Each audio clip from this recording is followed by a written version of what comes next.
Уже скоро этот современный детский сад в селе Аманбаево распахнет свои двери для дошколят. Здание прошло капитальный ремонт. Все средства были выделены из республиканского бюджета, а это 28 миллионов сомов.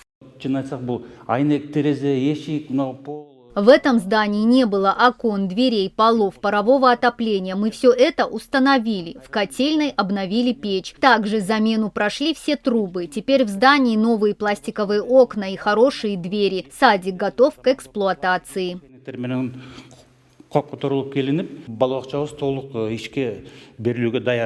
Здание детсада было построено еще в 1976 году. После развала Союза объект перешел в частную собственность. А когда здание вернули на баланс Айлокмөту, было принято решение открыть в нем дошкольное учреждение. Теперь детсад смогут посещать 150 сельских детишек.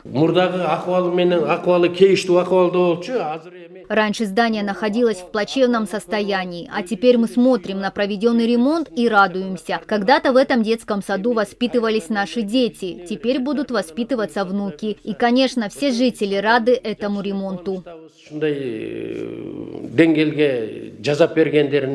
Уже скоро в этом селе будет закрыт вопрос низкого доступа к дошкольному образованию. Всего в Аманбаево будет 3 детсада. Первый уже работает, второй отремонтирован и скоро будет сдан в эксплуатацию, третий на стадии строительства.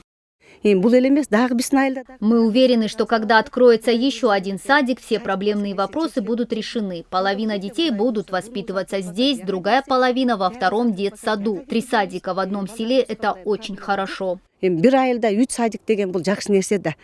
сегодняшний день в селе Аманбаево, которое расположено в Айтматовском районе, проживают 6600 жителей. Оно находится недалеко от границы с соседним Казахстаном.